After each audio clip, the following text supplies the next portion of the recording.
Bonjour à toutes et à tous et bienvenue sur cette vidéo de psychoastrologie. Regardons comment se configurent les planètes sur la semaine du 25 au 31 août 2025 et cherchons à en percevoir l'ambiance générale. Donc nous sommes dans le mois de la Vierge, nous sommes au tout début, dans le premier décan de la Vierge et pour le coup la Terre n'est pas très présente actuellement. Nous avons quand même pas mal de feu et d'air. Dans le feu, Mercure est en Lion et va être rejoint par Vénus à partir donc dès lundi 28 août. Ensuite, nous avons Saturne et Neptune en conjonction, en rétrogradation en Bélier. Alors, roulement de tambour, très prochainement, le 1er septembre, Saturne va retourner en Poisson. Je vais vous en parler déjà dans cette vidéo parce que c'est quand même un événement majeur. Je ne sais pas comment ça va être vécu. C'est pas forcément quelque chose de joyeux, mais bon, on va évoquer cela. Et puis, nous avons donc, comme je vous disais, pas mal d'air. Mars est en Balance, va y rester jusqu'au 22 septembre. Uranus, Pluton sont chacune respectivement au début du Gémeaux et au début du Verseau, Pluton étant rétrograde. Et les deux seuls éléments d'eau pour le moment, ce sont Jupiter en Cancer et le nœud Nord en Poisson. Donc encore une fois, nous sommes dans une ambiance qui reste bien marquée par les signes de feu et d'air. Néanmoins, la terre de la Vierge, puisque le soleil s'y trouve, va venir apporter des notes très particulières. Un fait marquant déjà que l'on peut observer concernant la Vierge, c'est qu'elle marque la moitié de l'année zodiacale. Donc, pour rappel, la roue du zodiaque commence en Bélier, le premier signe du zodiaque, et se termine en Poisson, du 1er au 12e signe, et nous avons au milieu la Vierge qui représente le 6e signe, et donc quelque part le pivot de l'année du zodiaque. Et ça va bien quand même avec les notions qui sont liées à la Vierge, à savoir que c'est un temps de récolte, de bilan, d'intégration, d'introspection. On est un peu dans un entre-deux entre les 6 premiers mois qui se sont écoulés et les 6 mois qui restent encore à venir. Et cette période, articulée d'ailleurs par Mercure pour le premier décan, peut nous inciter particulièrement à faire un peu ce point sur les 6 premiers mois écoulés pour déterminer déjà, alors si on en ressent un petit peu l'inspiration, les notes que l'on pourrait donner aux 6 mois qui restent encore à accomplir avant de démarrer sur un prochain cycle en Bélier 2026. Et là, ça va être sûrement un moment très très marquant, mais nous aurons l'occasion d'en reparler. Donc, c'est un signe de terre, c'est le 6e signe du zodiaque, c'est un signe de la croix mutable.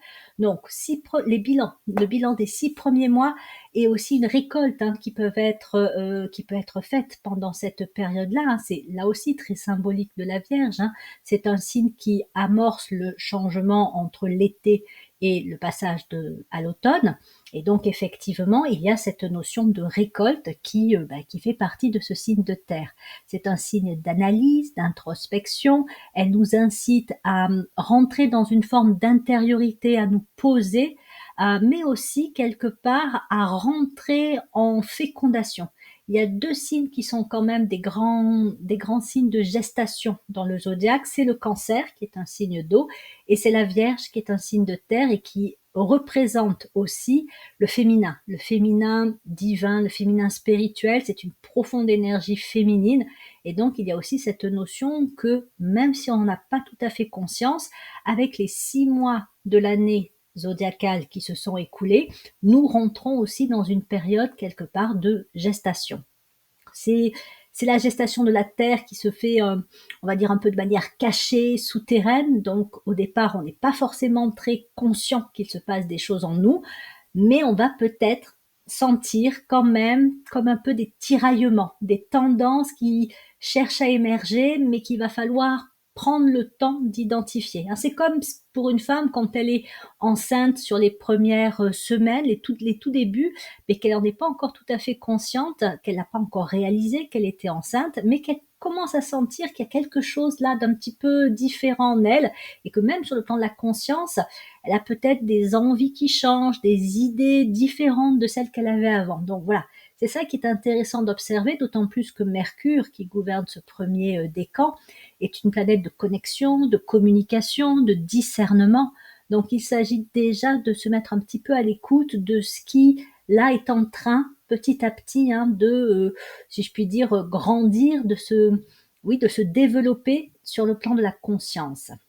Il est vrai qu'avec Neptune et Saturne encore en Bélier, nous sommes particulièrement stimulés par une énergie initiatrice, une énergie qui amène l'inspiration d'idées, des idées nouvelles, des idées peut-être un peu entre guillemets supérieures, dans le sens où elles peuvent nous emmener vers quelque chose où on n'a encore jamais été, où elles peuvent nous remettre en cause certaines habitudes, certaines tendances naturelles, sont des idées nouvelles. Ça peut même nous avoir incité, d'autant plus qu'on a traversé donc le mois du Lion, à vivre une forme de redéfinition identitaire. Le mois du Lion aura pu nous permettre d'identifier soit une idée créatrice, une idée qui peut toucher le champ professionnel ou une créativité personnelle, ou alors ça nous a permis de davantage identifier une qualité, des qualités essentielles, et on a pu se sentir poussé à les rayonner, à les affirmer davantage, ou à nous affirmer nous-mêmes tout simplement dans notre individualité, dans notre liberté d'être. Il y a peut-être eu des prises de position assez affirmées dans ce début, enfin dans ce mois du Lion. Mais c'est un début, ça va encore très certainement se développer par la suite. Le premier décan de la Vierge, qui, comme je vous le dis, est gouverné par Mercure, alors que Mercure se trouve justement en Lion, et donc va être en plus rejoint par Vénus, nous montre bien qu'on est encore quand même dans ce travail d'identification, de prise de conscience identitaire, de qualité, peut-être aussi de centre d'intérêt qui pourrait nous permettre justement de nous développer, par la suite aussi de rayonner davantage. Donc ce travail-là continue. Et en même temps, il serait pas étonnant qu'on rentre dans une phase un petit peu délicate à traverser, parce que donc, d'un côté, avec le feu du Bélier, le feu du Lion, nous avons les impulsions et les inspirations nouvelles qui continuent à se faire sentir fortement, mais avec la Vierge, on rentre dans une intériorisation, c'est comme si, c'est pas que c'est étouffé par la terre, mais c'est quand même moins apparent. Et la Vierge va nous inviter à prendre soin de ce que nous avons pu contacter, de ce que nous continuons à percevoir et à contacter, mais c'est un petit peu caché. Et deuxième point délicat éventuellement, c'est que la Vierge, en tant que signe de terre, fait aussi remonter nos habitudes. Elle fait remonter nos schémas de pensée, de fonctionnement classiques, ceux avec lesquels on a l'habitude de fonctionner au quotidien. Et donc, on a deux tendances ici. On a une tendance vers la protection de ce qui cherche par la suite à émerger avec encore plus de visibilité, mais nous avons en même temps les tendances habituelles, classiques, un peu aussi nos propres schémas de rigidité, hein, notre confort, ce que en fait on fait naturellement sans vraiment y réfléchir, ou des façons de réagir, des façons de se positionner dans les relations aux autres.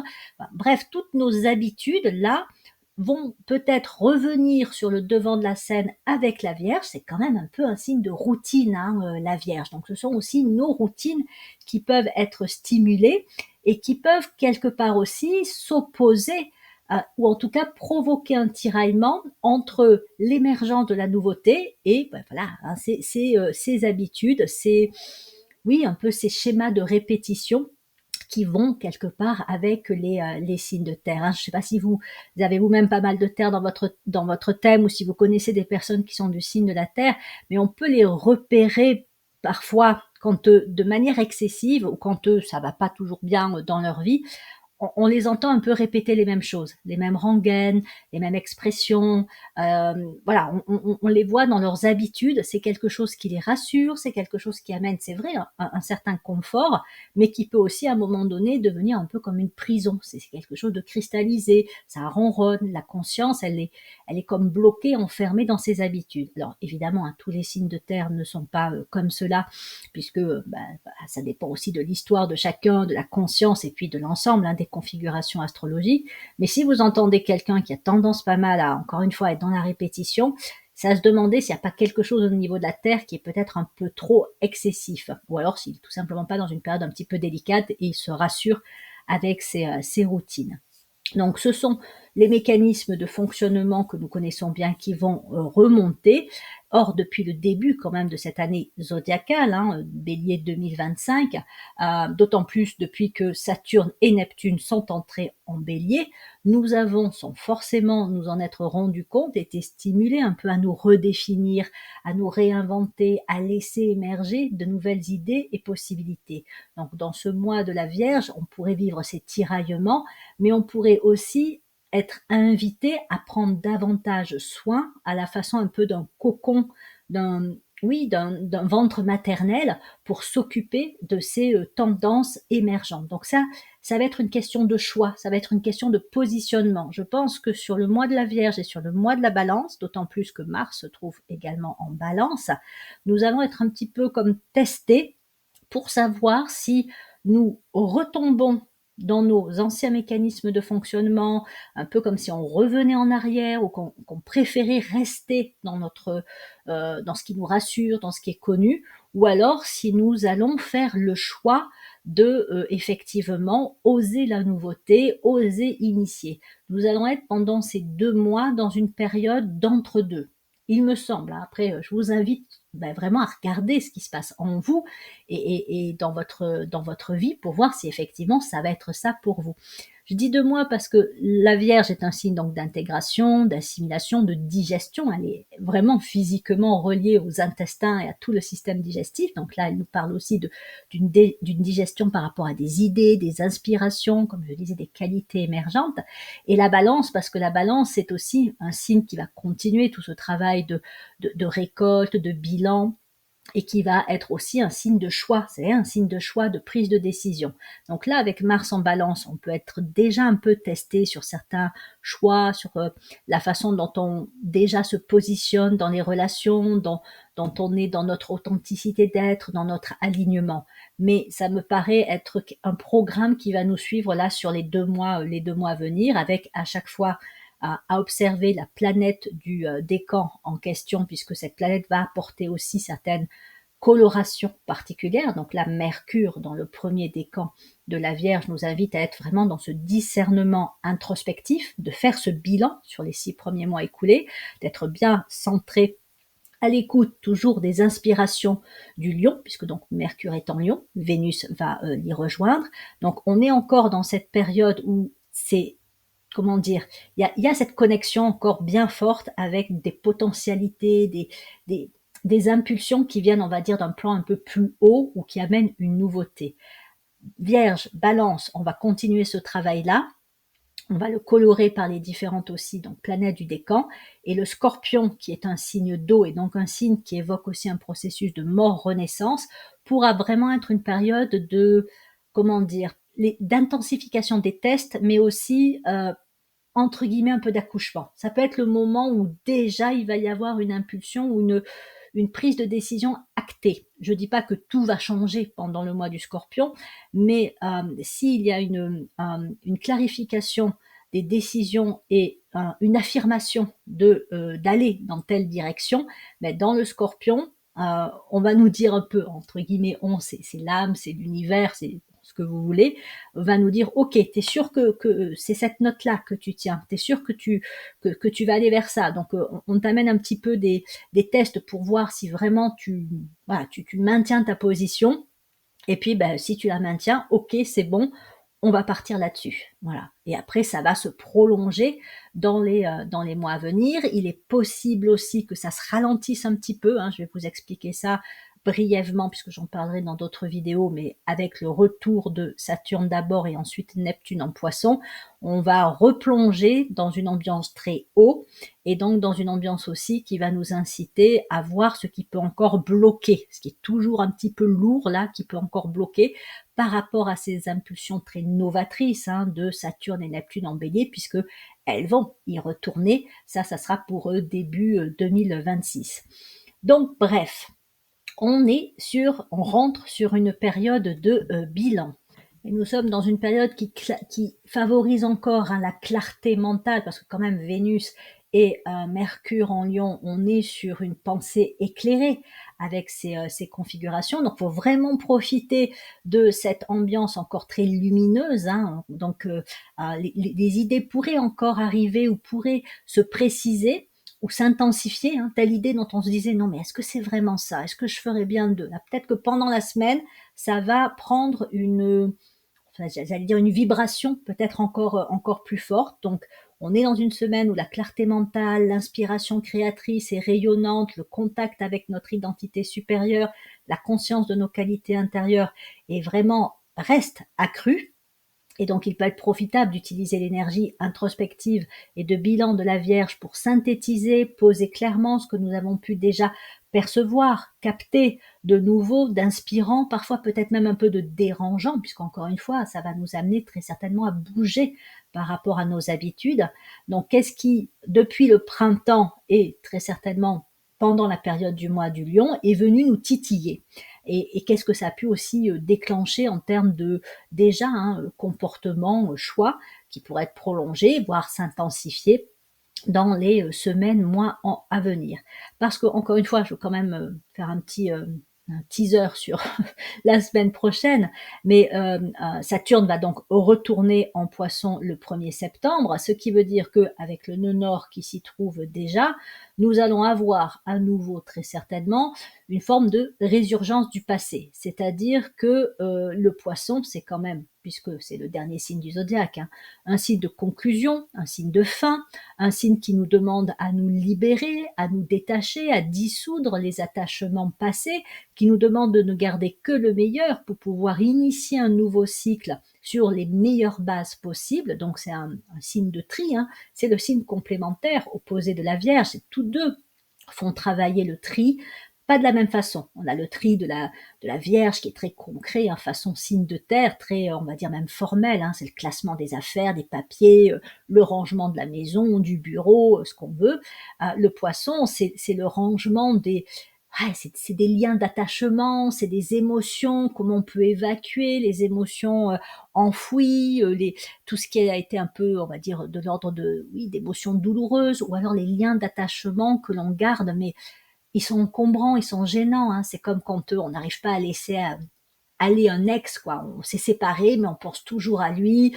On est toujours, comment dire, dans un sentiment presque de manque. Et donc, en fait, le retour de Saturne en Poisson risque de faire remonter tous ces liens d'attachement assez enfermants, parce que c'est des casseroles que l'on traîne, quoi, symboliquement parlant. C'est des blessures émotionnelles qu'on n'a pas encore tout à fait guéries. Donc, ça peut provoquer à nouveau un peu de lourdeur. Ça peut donner ce sentiment qu'on patauge, qu'on est dans le flou, la confusion.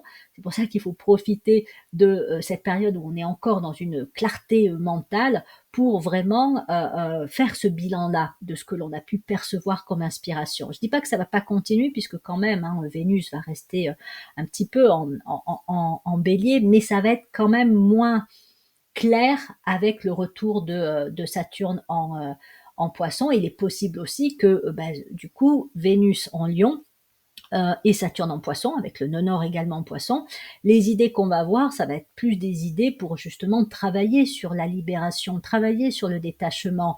Voilà, comment on peut vraiment concrètement s'y prendre pour être le plus libre possible d'être soi-même par rapport à ce qui nous encombre. Donc, on va utiliser autrement les inspirations des configurations en Lion. Quoi d'autre? Donc, comme je disais, on fait le bilan, on clarifie encore, on est dans une période encore qui favorise la clarification, mais c'est aussi la symbolique du soleil dont on voit bien, hein, qu'on se rapproche de l'équinoxe d'automne, qu'effectivement les journées, elles ont quand même déjà pas mal raccourci, hein. Donc, on est effectivement dans la période où le soleil, dans sa puissance, dans le temps qu'il passe à nous éclairer dans une journée, est en décroissance. Et donc, on est effectivement plus invité à rentrer en soi et à éclairer ce qui est en soi. Puis il faut bien dire aussi que Saturne, le nœud nord en Poisson, ça peut être exigeant en termes de dissolution, puisque comme c'est le dernier signe du zodiaque, il fait remonter aussi des attachements dont à la limite, on n'est même pas réellement les créateurs, c'est-à-dire que c'est du transgénérationnel, c'est du karmique. Alors oui, on a été créateur, mais dans une autre incarnation, on n'est plus la même personne, mais malgré tout, on a un peu ces fardeaux-là, que ce soit les fardeaux des générations passées ou de notre propre karma. Et donc Saturne, le nœud nord en Poisson, hein, les deux ensemble vont activer vraiment cette presque une forme d'impératif à faire face à ces règlements karmiques. Et je pense que c'est vraiment une ambiance collective dans laquelle nous nous trouvons, l'humanité actuellement incarnée sur la planète, d'autant plus qu'avec Pluton en Verseau, on travaille à libérer le collectif, on travaille à détacher aussi, mais alors là façon R, le collectif des liens qui empêchent d'être libre, des liens qui empêchent aussi d'exprimer le meilleur de soi-même. Donc je pense vraiment que cette période de rétrogradation ou de retour de Saturne puis de Neptune en Poisson va nous inciter à aller au bout du bout d'un travail de détachement, de libération. Donc c'est pour ça que s'il y a des lourdeurs qui remontent à partir peut-être même de cette semaine, puisque Saturne revient en Poisson lundi prochain, lundi 1er septembre, mais je pense qu'on est déjà en fait un peu dans sa sphère d'influence, donc on peut déjà le sentir, notamment si je sais pas, vous avez eu des inspirations d'un travail thérapeutique là que vous pourriez faire ou reprendre, c'est très certainement parce que effectivement, bon, il y a le nœud nord en Poisson, mais il y a aussi Saturne qui se rapproche des Poissons. Après, je suis pas à vous faire la pub du travail thérapeutique, mais c'est quand même une approche, alors des approches, parce qu'il y a tellement de possibilités qui permettent le plus d'œuvrer à un désencombrement. Et puis le faire avec un professionnel, ça permet une prise de recul, ça permet une clarification aussi de ce dont on a besoin de se libérer, ça apporte de l'objectivité et des compétences qu'on n'a pas forcément soi-même. Donc, travail effectivement à venir encore purification, mais à côté de ça, pour l'instant, on est dans une semaine de bilan, de connexion vraiment intérieure avec cette notion de ok, qu'est-ce qui a pu émerger au cours des 6 derniers mois et particulièrement pendant la période du lion. Là aussi, j'ai tendance à inviter à tenir un journal où on note justement régulièrement, je dis pas forcément tous les jours. Alors quand on lit des livres d'Alice Bailey, il y a 2 grandes pratiques qui est conseillée par le maître tibétain pour on va dire soutenir l'évolution de la conscience. C'est évidemment la méditation, et donc plutôt la méditation le matin et le journal d'introspection en fin de journée. Voilà. Qu'est-ce que j'ai pu vivre de particulier ou ressentir, ou quelles sont les idées qui ont pu émerger pendant la journée. Et le fait d'avoir cette trace écrite, ça active en fait les prises de conscience, et puis ça permet, comme là avec cette période de bilan, de revenir en disant ok, alors, qu'est-ce que j'ai pu vivre là pendant le Bélier, parce que je m'en souviens plus, forcément il s'est passé des choses, qu'est-ce que j'ai vécu pendant le mois du Taureau, est-ce que voilà, il y a eu des choses particulières. Donc avoir un journal, ça permet effectivement de se replonger, et là dans cette période bilan, on peut faire justement plus facilement la synthèse de ce qu'on a pu vivre sur les 6 mois précédents. Donc si les configurations en signe d'air peuvent apporter quand même une certaine légèreté, elles recèlent aussi une participation active à ce travail de détachement du passé. Uranus en Gémeaux est là pour apporter un vent de nouveauté, c'est là pour inspirer sur le plan mental, pour provoquer des ouvertures, de nouvelles connexions, et ça a déjà pu se faire sentir, puisque ça aura un petit peu activé le travail des signes de feu, donc notamment Bélier et Lion. Mais là, avec effectivement le retour de Saturne en Poisson, en fait, il est possible aussi que le travail d'Uranus en Gémeaux soit un petit peu modifié, c'est-à-dire en fait qu'il s'oriente plus sur un travail de détachement des liens qui sont dépassés. Donc rupture de liens, il serait pas étonnant aussi qu'on commence à en vivre davantage, d'autant plus qu'Uranus est rentré en Gémeaux il n'y a pas si longtemps que ça, début juillet. Et donc, quand il est rentré en Gémeaux, Saturne et Neptune étaient déjà en Bélier. Or là, comme Saturne et Neptune vont revenir en Poisson, ce serait pas étonnant que, effectivement, ça donne une autre couleur au travail d'Uranus en Gémeaux, qui sera un travail accru de détachement, de dissolution des liens, pour libérer la place, pour faire de la possibilité de créer des liens stimulant sur le plan de la conscience, sur le plan du quotidien. Donc là, on va très certainement rentrer effectivement dans tout un travail de détachement, de dissolution, de bouleversement aussi des liens, des connexions. Donc ça touche aussi bien les formes pensées, puisqu'on est attaché quand même à certaines formes pensées, à certaines croyances, à certaines valeurs. Là aussi, on n'en est pas forcément conscient, ça, mais on peut être aussi attaché à des expériences, des activités, des centres d'intérêt. Et évidemment, on peut être attaché à des personnes aussi, ou être attaché à des lieux. Et donc, Uranus en Gémeaux, alors ne va pas tout bouleverser, hein, c'est pas l'idée de tout mettre en vrac, hein, mais c'est vraiment avec, encore une fois, hein, le retour de Saturne en Poisson, c'est les liens qui sont enfermants, les liens où il y a peut-être trop d'émotions un peu bas de gamme, quoi, quelque chose qui nous maintient un peu plombés, hein, comme des schémas de dépendance affective, oui, de sacrifice de soi, etc., etc. Donc c'est ça qui peut être revisité, et là on est dans cette fameuse phase un peu de, oui, d'entre-deux, de temps de pivot entre encore ces énergies de feu très présentes, et puis ben, le retour de l'eau comme étant un élément assez prédominant. Surtout que Saturne, c'est quand même une planète qui nous fait beaucoup bosser, hein, donc, donc les mouvements de Saturne, c'est quand même des mouvements hyper importants à observer. Quoi d'autre? Je crois que j'ai pas mal développé. Donc oui, la Vierge, elle est là aussi pour nous inviter à soutenir la croissance du meilleur en nous, et donc il ne s'agit pas d'entretenir ce qui dessert la conscience et son évolution, mais voilà, et encore faut-il qu'en tant que personnalité, on accepte ce processus, hein, qui va être donc un processus de détachement, puisque la personnalité peut vouloir résister, sans en être vraiment complètement conscient, mais ces liens d'attachement, ils sont pas forcément si évidents que ça à dissoudre, donc ou ses habitudes à faire changer, c'est pas si facile que ça. Et donc avec la Vierge, comme je le disais, Vierge et Balance, on rentre dans une période où c'est un peu comme si l'âme nous disait, ben maintenant la balle est dans ton camp, ça va être à toi, la personnalité, ben, de choisir de quel côté tu vas pencher.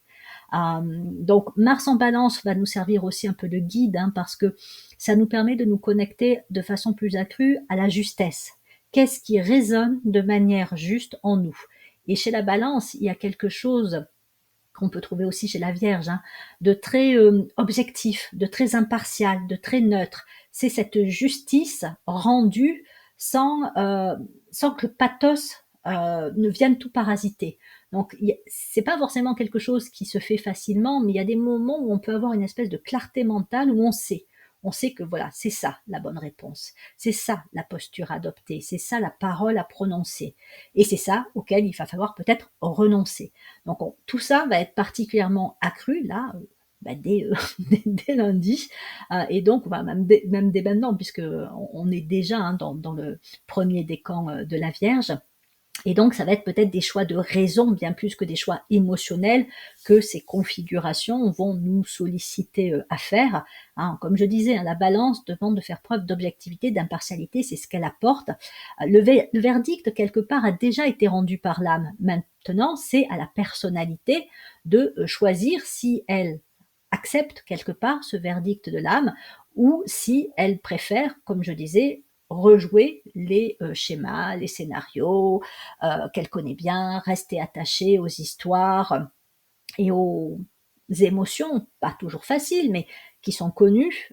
Est-ce qu'elle veut les garder? Est-ce qu'elle veut, je sais pas, garder sa tristesse, garder sa rancœur, garder sa colère, garder sa tendance à la victimisation, sa dépendance affective, etc., etc. Mais c'est vrai que aller à l'encontre de ça, c'est lutter aussi contre une forme d'inertie. Ça demande aussi un certain courage. Donc voilà, profitons du feu qui est encore bien présent pour peut-être faire les choix les plus élevés possibles.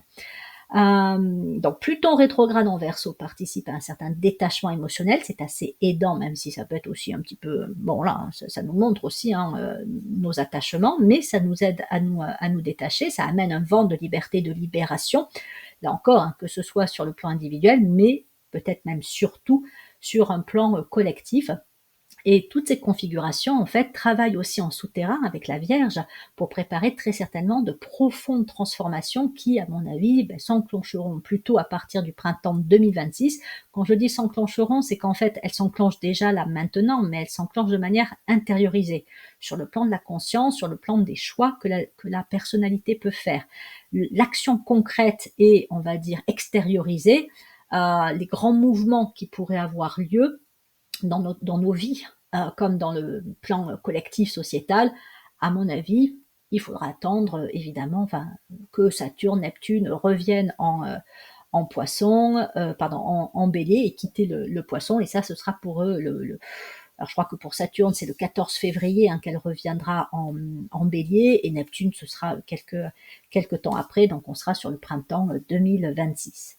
Bon, voilà. Alors, je fais quand même un petit récap, des points de vigilance pour synthétiser, et puis quelques petits peut-être conseils aussi pour bien accompagner ces tendances. Donc oui, on peut ressentir des tiraillements intérieurs entre la dynamique de croissance et le ralentissement imposé. On peut ressentir un peu une perte de clarté ou une baisse de motivation, et ça risque de s'accroître là dans les jours à venir. Il y a un risque aussi évidemment de confusion mentale ou émotionnelle, donc entre Neptune, Saturne qui de toute façon sont en rétrogradation et qui donc très prochainement retourner en poisson. Ça peut brouiller un petit peu les repères, faire remonter de vieilles histoires, réveiller des doutes aussi, d'autant plus que la Vierge, c'est quand même le signe du doute. C'est pour ça qu'elle a aussi tendance à cristalliser sur ses positions. C'est que quand elle a comme ça des perceptions un peu nouvelles qui émergent, sa tendance à rester dans ce qu'elle connaît, dans ce qu'elle maîtrise, dans ce qui est concret, tangible, fait que elle va trop douter et elle va pas oser y aller. Donc, mais ça, c'est quelque chose qui se dépasse à un moment donné. Mais souvent, c'est parce qu'il y a une grosse crise qui arrive où là, on va dire, ça submerge ça va au-delà du doute quelque part. Mais voilà, on peut être dans une période de doute. Il y a aussi l'exigence de la Vierge, donc l'excès, un des excès aussi de la Vierge, c'est l'hyperanalyse. C'est le fait de tout vouloir décortiquer, de tout détailler, de tout analyser, et peut-être même dans certains cas de tomber dans une forme de critique, que ce soit de critique de soi, de sa situation, critique des autres, et ça pourrait aussi bloquer l'élan intérieur au lieu de le nourrir. Et puis Vénus et Mercure en Lion, ça peut aussi des fois un peu dramatiser l'ego, le moi, donc voilà, il y a un besoin d'attention, un besoin de reconnaissance, un besoin de maîtrise, un besoin de briller. Mais ça aussi, ça peut être un élément un peu freinant. En tout cas, il y a ou ça peut provoquer des frustrations, puisque on peut se sentir bloqué ou un peu freiné, et on a envie de rayonner déjà, si je puis dire. On a envie de mettre en œuvre un projet, mais c'est peut-être pas encore vraiment encore le moment. Donc ça aussi, point de vigilance, pas de précipitation. Je sais que ça fait un moment que je le dis, mais bon, voilà, c'est que c'est pas encore tout à fait le moment d'y aller franchement. Et puis, il y a aussi le décalage entre les rythmes de la société et nos rythmes intérieurs, parce que là, on va être dans la période de la rentrée, que ce soit la rentrée professionnelle, la rentrée des enfants, et en général, c'est une période quand même assez active, il y a plein de choses à faire, il faut se remettre un petit peu dans le bain si on a été en vacances, et voilà, on a pris pas mal de temps pour décompresser. Donc on va être remobilisé sur le plan, on va dire, très concret, formel, alors que on serait peut-être plus naturellement dans une période propice pour du calme, de l'introspection. Donc voilà, on est aussi un peu dans des rythmes comme ça, entre les rythmes intérieurs et les rythmes extérieurs, qui sont eux-mêmes en tiraillement. Donc ça, c'est on va dire, les grands points de vigilance. Et pour donc conclure avec quelques conseils pour bien travailler avec ces énergies, donc je reprends des aspects que je vous ai déjà indiqués, à savoir que c'est quand même pas mal si vous avez tenu votre journal de justement peut-être ressenti, inspiration, identification de qualité, d'idées émergentes, de reprendre depuis donc le mois du bélier, depuis le début de l'année du zodiaque, tout ce qui a pu venir, et de chercher à le synthétiser pour voir s'il n'y a pas voilà, vraiment des points clés à retenir, et surtout dans ce mois de la Vierge, qu'est-ce qui va être en gestation, qu'est-ce qui va avoir besoin de soins, d'attention pour pouvoir grandir et se développer dans les meilleures conditions possibles. Donc avec la Vierge, ça peut être aussi intéressant de clarifier et de simplifier, c'est-à-dire plutôt que de se noyer dans le détail, de revenir à l'essentiel. Donc c'est vraiment se poser la question de qu'est-ce qui est essentiel pour moi à ce jour. Toujours la question aussi avec le bélier de l'intention. Donc quelle est mon intention fondamentale actuellement dans ma vie? Alors ça peut être dans ma vie professionnelle, dans ma vie personnelle, dans mes relations, dans mon rapport à mon corps, dans mon rapport à l'argent, etc. Donc on peut à nouveau faire un petit peu un bilan sur vraiment on va dire nos grands aspects de vie avec ce que l'on veut fondamentalement, ce qui nous paraît vraiment essentiel. Et toujours cette idée d'être bien aligné avec l'âme. Et puis ben voilà, la Vierge, elle invite à trier, à purifier, à ordonner, donc évacuer ce qui en fait n'est pas de l'ordre de l'essentiel. Et puis, ben, la Vierge, elle invite aussi à bien s'occuper de soi. Il y a ce côté prendre soin de son corps. Pour reprendre l'image de la femme enceinte, oui, elle doit s'occuper du bébé, c'est-à-dire qu'elle doit s'assurer que ce qu'elle lui apporte, ne serait-ce que par la nutrition, par son activité physique, ce soit sain pour la croissance de l'enfant. Mais elle a aussi à s'occuper d'elle. Elle doit faire attention à pas trop se fatiguer, elle doit faire attention à pas, se pousser dans des limites qui vont elles-mêmes l'épuiser ou vouloir aussi en faire trop pour le bébé. Il faut qu'elle équilibre un petit peu les deux. Donc elle soit aussi vigilante par rapport à ses propres émotions, son propre bien-être. Donc la Vierge nous invite aussi à prendre soin de nous. Et puis peut-être aussi quand on sent peut-être qu'on est un peu dans des prises de tête ou que il y a une certaine lourdeur qui peut remonter, comme je dis, ça faut s'y attendre.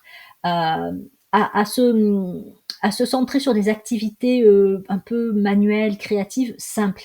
Parce que le côté routinier des signes de terre peut aussi bien, on va dire, être canalisé lorsqu'on fait des activités qui sont des activités qui demandent une certaine répétition des gestes, mais qui permettent également de produire un résultat concret. Je pense par exemple à la couture, au tricot, alors ça peut être le jardinage ou toute autre activité, parce que il y a vraiment le choix dans ce champ-là.